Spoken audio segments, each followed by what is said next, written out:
Hi, my name is David Gold, and this is the video companion to my class, Current Debates in Animal Evolution. This course is being taught at UCLA during the spring of 2011, and my goal is to discuss current scientific research that asks such questions as, how did the first animals evolve? Do animals get more complex over time? And can evolution explain human behavior? While most of these lectures are going to focus on contemporary issues, I wanted this first talk to be more historical. I hope to explain how scientists have come to think about biodiversity in terms of evolution, and so today I've broken this lecture down into three parts. The first part will look at early studies in zoology from about 400 BC to the 14th century. Part 2 focuses on the age of exploration from the 15th to 17th centuries, and Part 3 is going to look at the rise of modern science, mostly in the 18th and 19th centuries. The point that I want to make today is that animal life is amazingly diverse, but it does show discrete patterns. Evolution successfully explains and predicts these patterns. So the animals we experience in our daily lives show a wide range of diversity. And that diversity dramatically increases when you include animals that are extinct. And when you include the animals that are alive today, but that most of us have never seen or even heard of, the diversity can seem limitless. In fact, at the end of his book, The Origin of Species, Charles Darwin wrote, "There is grandeur in this view of life, that from so simple a beginning, endless forms most beautiful and most wonderful have been and are being evolved." While it is a wonderful sentiment, the fact is, animal life may be quite diverse, but it's not endless. Instead, animals appear to show clear affinities to some species and not others. For most animals, it's not difficult for us to lump them into broad groups such as fish or birds. And yet people have imagined all sorts of mythical creatures that bridge these gaps. Mermaids that are half human and half fish, Pegasus that's half horse and half bird. So the question I want to ask today is, why do some animals exist and not others? There doesn't seem to be an obvious reason why something as unusual as a snail is real, while mermaids are only imaginary. Understanding what creatures exist and why has been an important part of the history of biology. There are several caveats I want to mention before I go into this history, though. First of all, the history I'm going to tell is very incomplete. There are many ideas and people involved in the history of science, and I've only focused on a small number of those to tell the story I want to tell. Secondly, the history itself shows some strong Eurocentric biases. My focus today will mostly be on European men because, honestly, most of what we consider modern biology, particularly modern evolutionary biology, came from Europe. This has created, and perhaps still creates, serious biases in evolutionary thought, and that's going to be discussed later in the course. So I would say that the traditional story regarding the historical impact of evolution goes something like this. In the past, people believed that species were fixed because of Plato's theory of forms and the creation story in the book of Genesis. When I say that species are fixed, or use the term species fixism, I mean that, for example, foxes can only be produced by other foxes, and that foxes always have and always will be the same animal. Darwin's achievement, then, was to overthrow species fixism by proposing a scientific mechanism for explaining how animals can change from one species to another, while still accounting for the apparent design that animals have to survive in the habitats they live in. However, I would argue that a close look at the historical text paints a different picture. Instead, spontaneous generation and transmutation were commonly accepted among Greek and early Christian thinkers. When I say spontaneous generation, I'm referring to the idea that living matter can arise from non-living matter. The idea that maggots are born from rotting meat, or that mice can be created from mud, are examples of spontaneous generation. Transmutation is the idea that one species can generate a radically different species in a single jump. The idea that frogs can turn into fish, or that eels develop from worms, are examples of transmutation.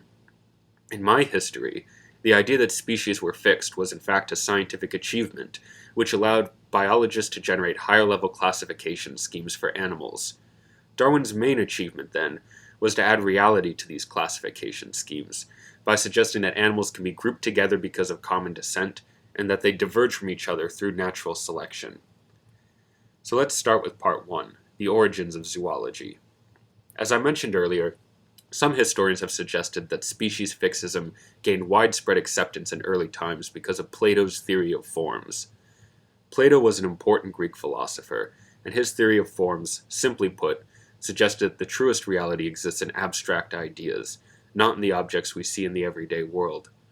For example, although humans exhibit a range of shapes, sizes, and features, we consider them all human because they share characteristics with one abstract, ideal human form.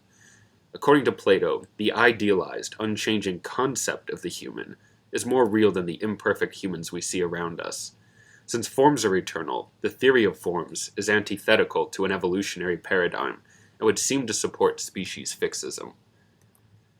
But even though Plato's theory of forms has been very important to Western thought, it appears to have made little impact on Plato's student, Aristotle, who perhaps was the first person to try to create a classification scheme for the animals. In Aristotle's paradigm, animals can be broken into species, which share all of their parts in common, and genera, which show an excess or defect in one of those parts. For example, Aristotle would not consider a toucan and a duck the same species. Even though they share the same parts, the toucan has an excess of beak compared to the duck. However, because they do share similar parts, they're lumped together into the genus bird.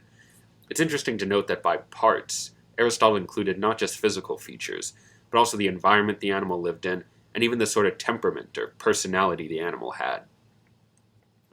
It's also clear from Aristotle's writings that he strongly believed in spontaneous generation and transmutation. In his History of the Animals, Aristotle wrote, "So with animals, some spring from parent animals according to their kind, whilst others grow spontaneously and not from kindred stock." Aristotle mentioned a number of species that he felt could spontaneously generate, including the millet and the hermit crab. In fact, Aristotle was absolutely insistent that eels lacked reproductive organs, and wrote, "Eels are derived from the so-called earth guts that grow spontaneously in mud and in humid ground. In fact, eels have at times been seen to emerge out of such earthworms, and on other occasions have been rendered visible when the earthworms were laid open by either scraping or cutting." I want to stress that although these ideas might seem unusual or silly to most people today, Aristotle's ideas are not so ludicrous at face value. If you knew nothing of modern biology and saw a caterpillar turn into a butterfly or a tadpole into a frog, would it seem that unlikely that a worm could turn into an eel? So Aristotle's most important, or perhaps infamous, contribution to biology was the idea of a great chain of being. In this worldview, there's a continuous spectrum from the minerals into the plants, then to the lower animals to the higher animals, humans, angels, all the way up to God. In this view, there are no breaks in the chain. Each type of creature blends into the next. This is clearly antithetical to Plato's theory of forms, and for hundreds of years it seems that Aristotle's ideas made more of an impact in zoology than Plato. Again, while the great chain of being might seem odd to us today, it was during this time period that people were just starting to study creatures like sea anemones. These animals look superficially like plants, but can respond to touch and are often active hunters. These creatures seem like a perfect blend of plant and animal, reinforcing the idea of an unbroken chain. So if we go back to the question of the day, why do some animals exist and not others? People who believed in the great chain of being would suggest that all animals that can exist do exist. To be fair, very little of the world had been explored by this time, and there was little reason to be confident that animals such as mermaids weren't real. Besides Plato's theory of forms, the other major reason people supposedly believed in species fixism came from the creation accounts in the book of Genesis. However, if you actually read the text from the first creation story in Genesis chapter 1, it seems to suggest that God commanded the earth to create life. In verse 11, God says, "Let the earth put forth vegetation." In verse 20, God tells the waters to bring forth birds and fish. And again in verse 24, God says, "Let the earth bring forth wild animals." Many early Jewish and Christian theologians took these quotes to mean that God gave the earth the continued power to generate life. This belief in spontaneous generation and transmutation led to some very interesting theology. Moses Maimonides, one of the most influential rabbis in Jewish thought, argued that killing animals is not permitted on the Sabbath. However, he wrote, "A person who kills insects and worms that are conceived through male-female relations, or fleas that come into being from the dust, is liable as if he killed an animal or a beast.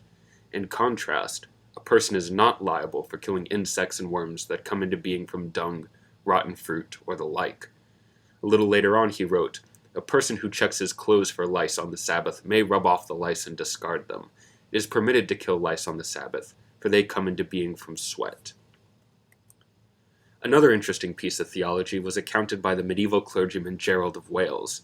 Because geese migrate seasonally, many people in Britain and Ireland had never seen geese lay eggs.